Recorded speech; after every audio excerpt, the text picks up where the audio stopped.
Why did I get divorced? Welcome to the first episode of the Entitled Opinion podcast. This is like a solo podcast, but I'll be traveling all over with some of my friends, with my mother, with my best friends, with my nephew, and recording episodes. I recorded the first part of this podcast, Why Did I Get Divorced, 5 months ago. I did not want to put it out, right, because I was very nervous. Talking about my divorce is something that makes me very uncomfortable.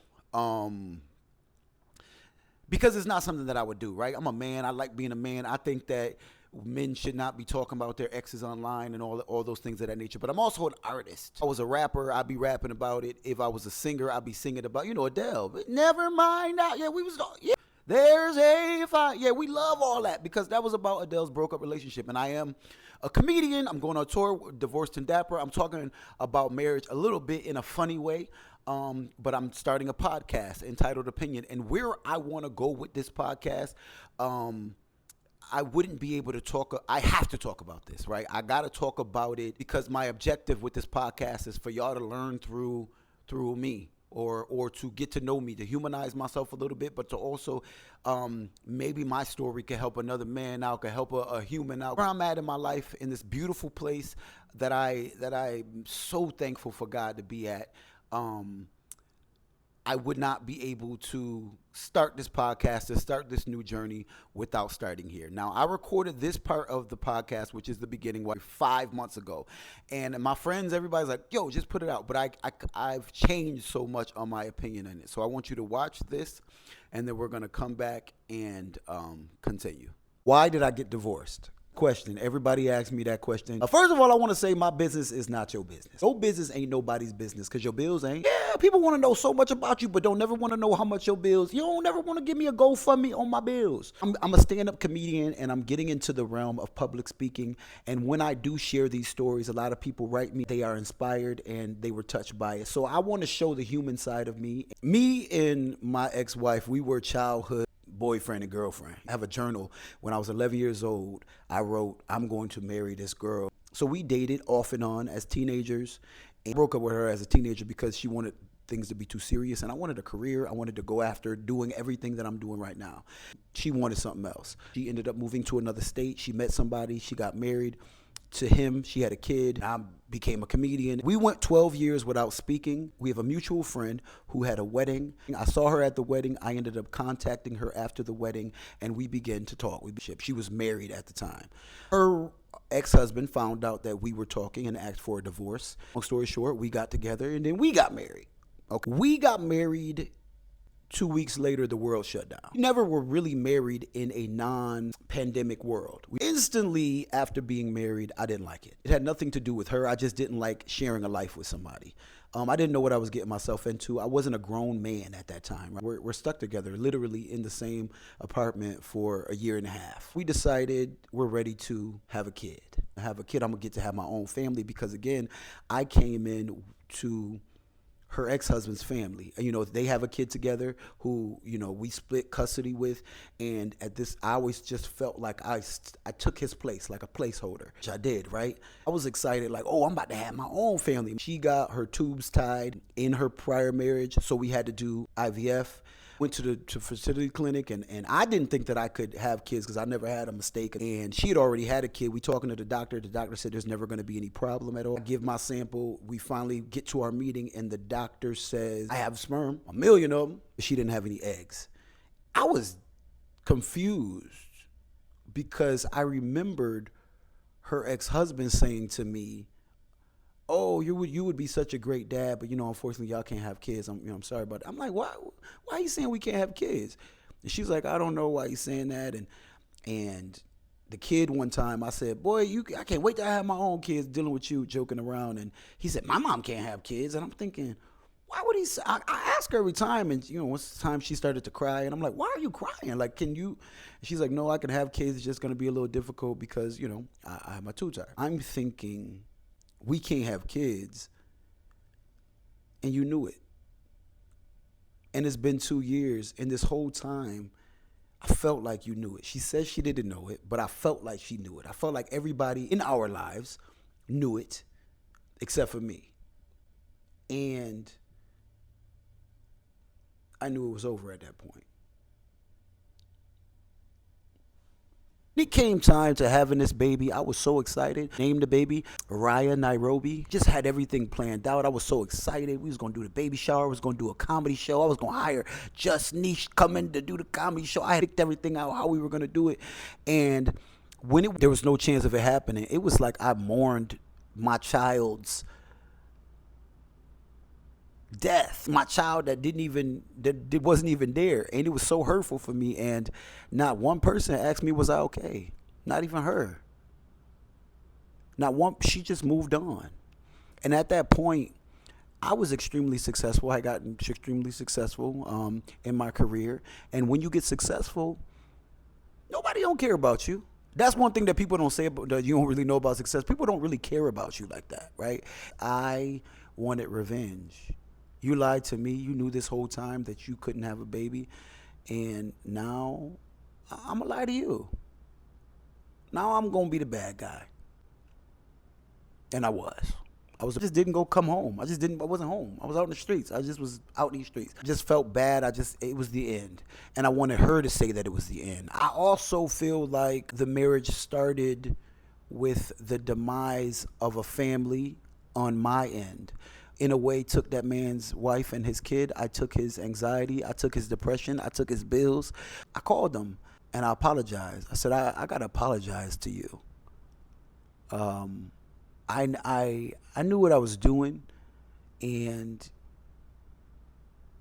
I feel bad. You're a great guy. Apologize to you, and hopefully the universe get me back right. Because I feel like a lot of those things that I was going through and things that happened during that time, it was karma.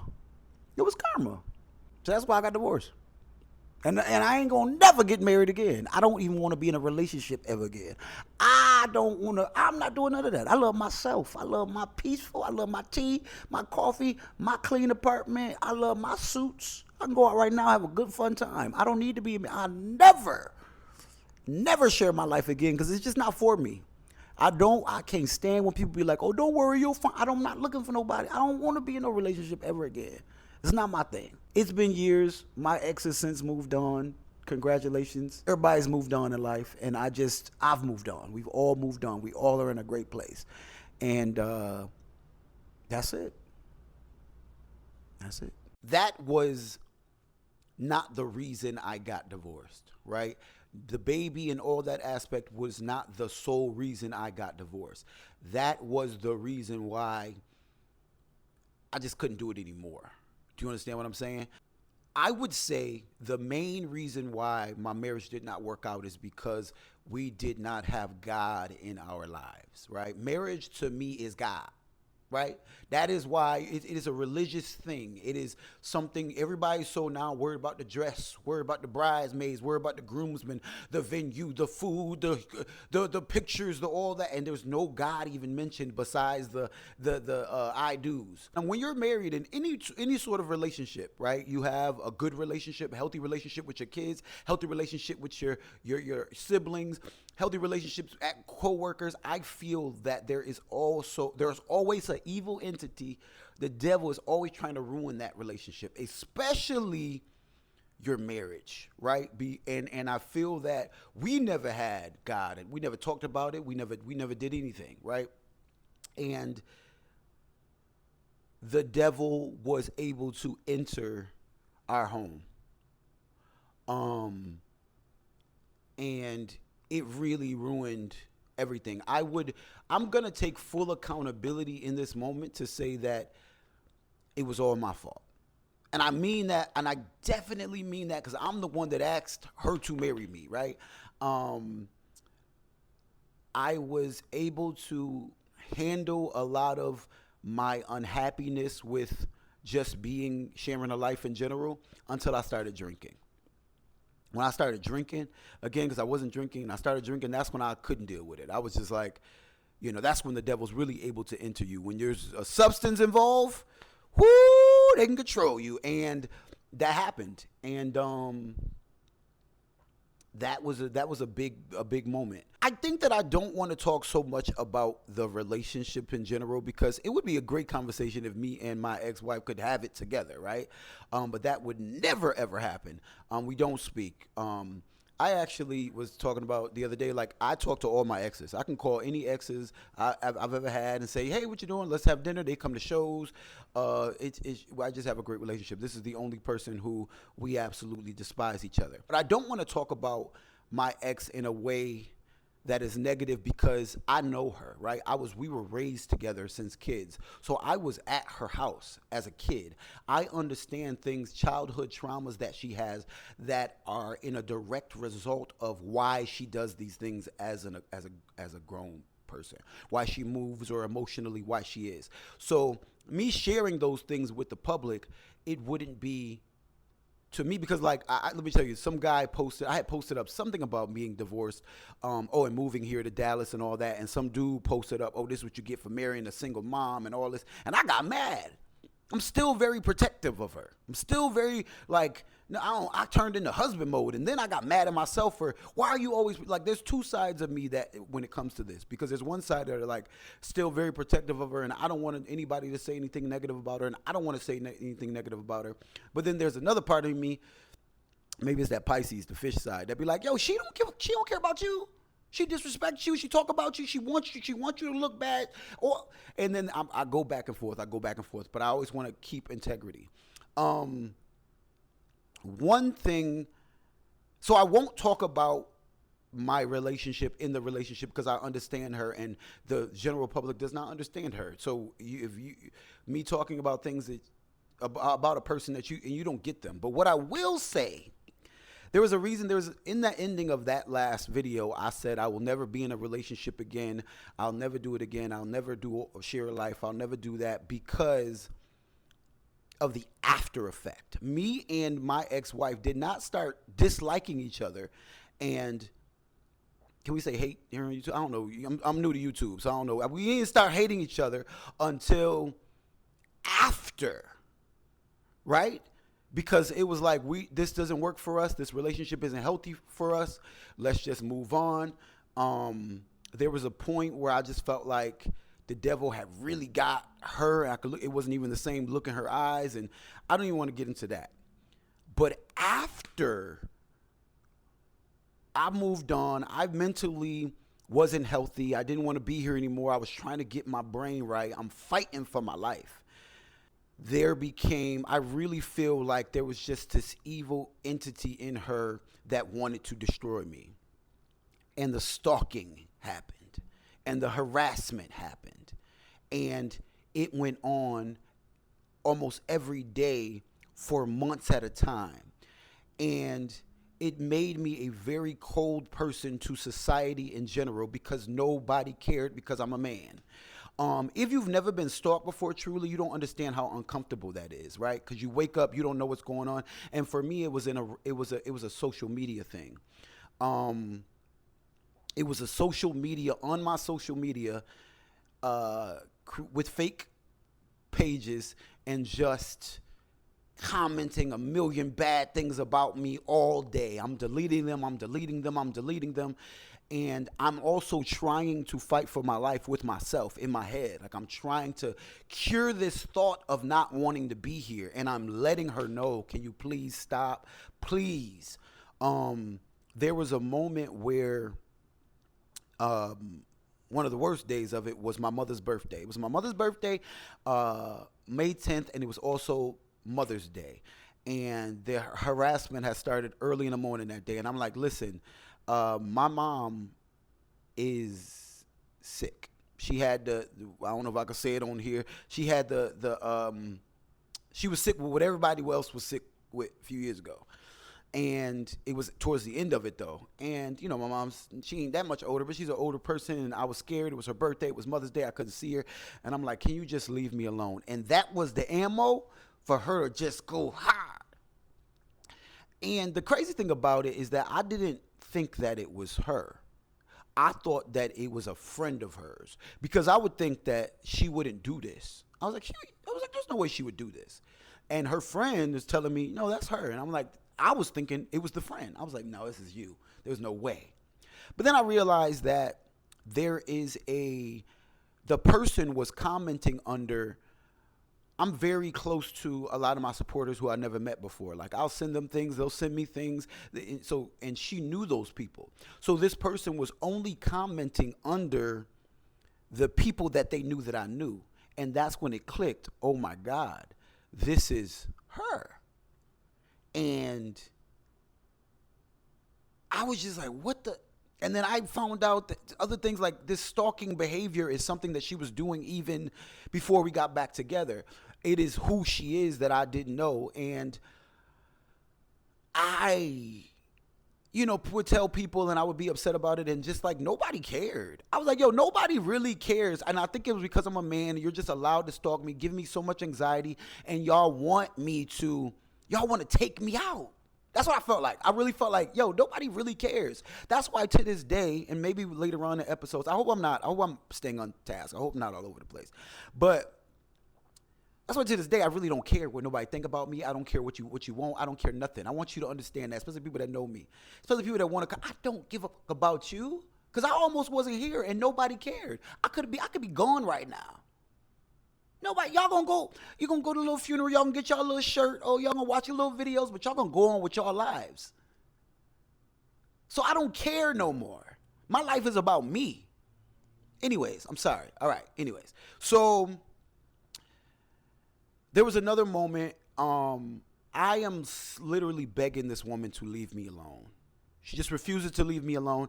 Anytime I post anything online about being happy, that's when she's going to come hard. So now I can't even post happy moments. I ate a good meal. I can't smile. I can't do anything because she's going to stalk me. And she refuses to talk to me. She won't talk to me. I'm trying to talk to her.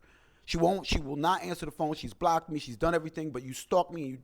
She created other Facebook pages that were her own personal. She added everybody that knows me and speaks nothing but negatively about me day. It was just the most harassing thing ever, and I completely ignored it. I just was like, move on with my life because, again, I did not want to be here mentally. I had to take my brain back.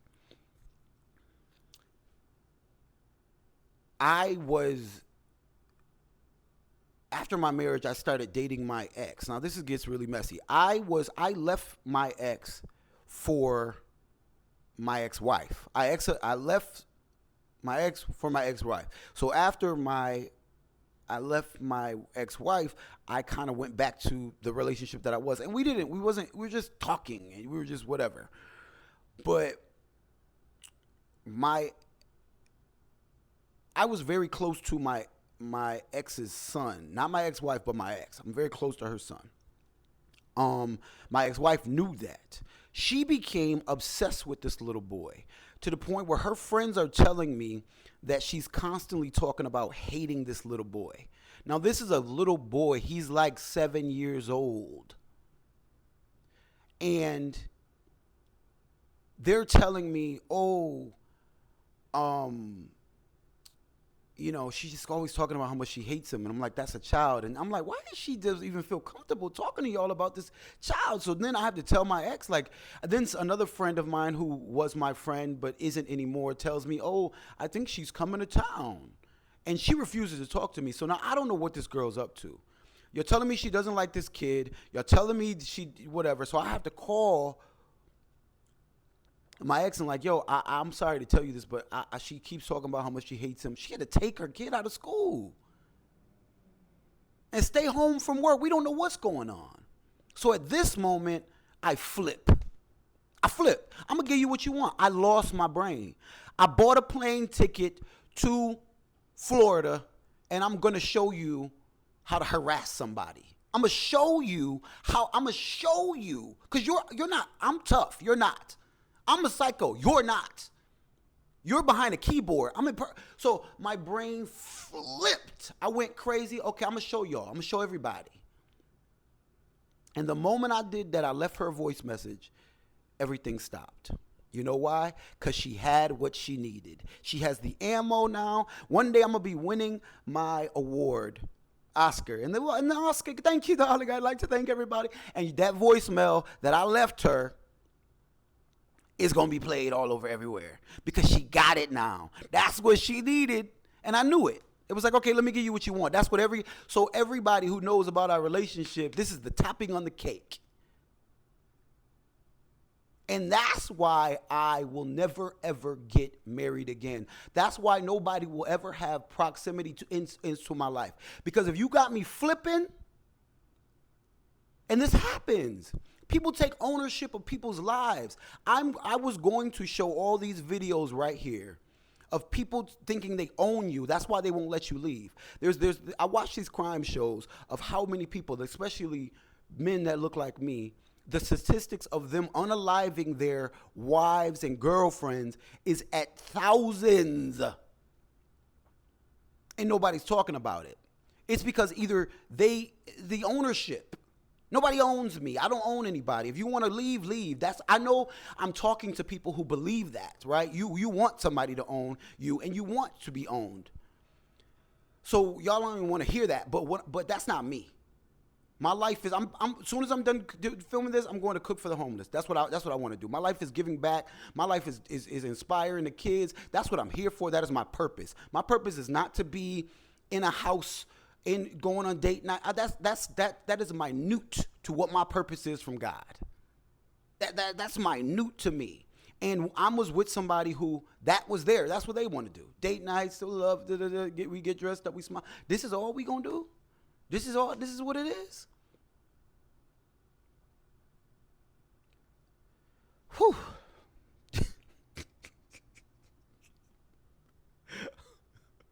I don't even know where I'm at. I don't even know what I'm going. I feel like this is the counseling section that I needed. I am scarred from that stalking and from nobody caring. I am scarred from me calling everybody in my life and telling them I want to unalive myself and nobody caring. I'm scarred, but I am strengthened by that. I tell men all the time, bro, I hope you know nobody cares about you but yourself. Your kids care about you. I don't got no kids. And if you leave here, your kids are the only ones that are normally affected. My life is not validated by another person. I'm a different human being. I enjoy being a different human being. I should have never got married.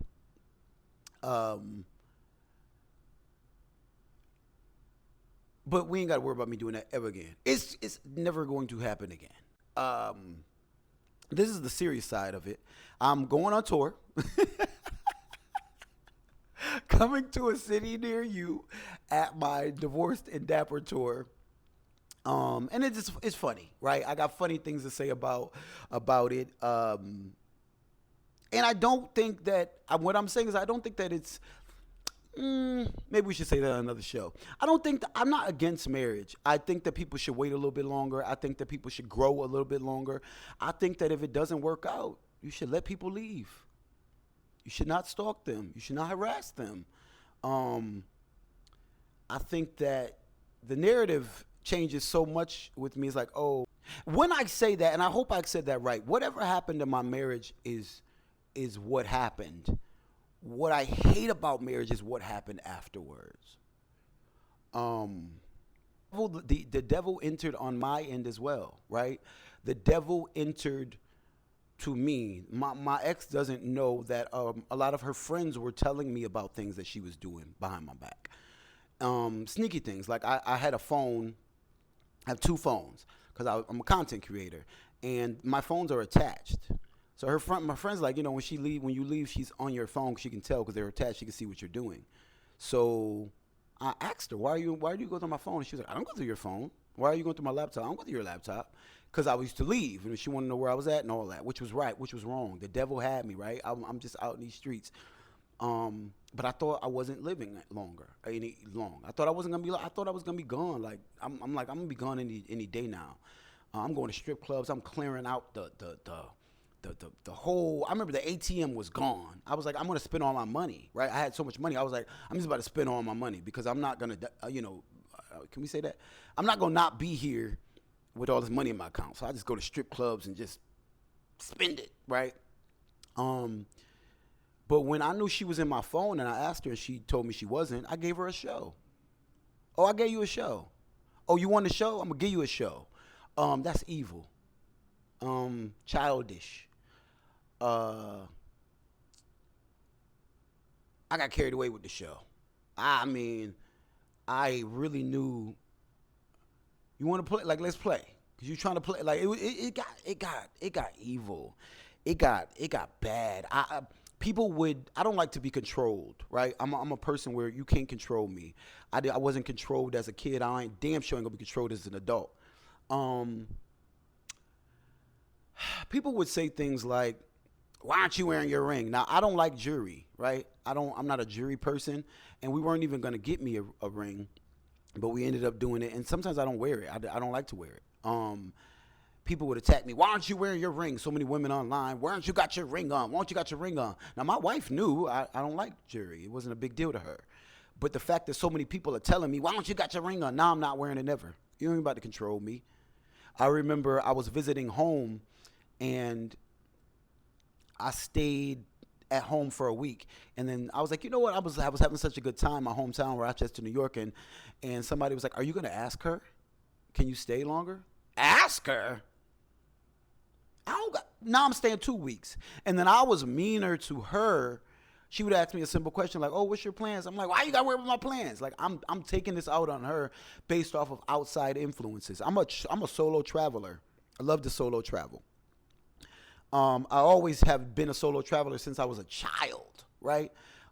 Since I was a young boy, and I would say like 16, 15. Um, I want to go on vacation with my wife, but I also need to. I'm still a human. I'm still a solo human being. Whenever I would try to go solo vacation, her friends, why he want to do it without you? Why he want to be without you? I needed my space, right? I couldn't have my space. So now she acting different. So the outside influences on your marriage will ruin your marriage. The outside influences on your friendship will ruin your friendship. Like there has to be God in your life for it all to be successful. And even if you don't believe in a higher power, there got to be something there, some foundation to keep your relationship strong, because people are constantly trying to end them. And I'm gonna end on that. I hope that I'm just gonna put this out. I don't know. I hope that that this is good. I hope that I don't sound like a psychopath, but I want it to be raw. I want it to be real. I've been so nervous to do this. It's been taking months. And to go watch the next episode. That one should be a little bit more less emotional, but still emotional. I'm emotional. I'm a Pisces. Anyways, I hope to see y'all at my Divorce and Dapper tour. Click the link below or go to joeljamescomedy.com for the dates. See you later.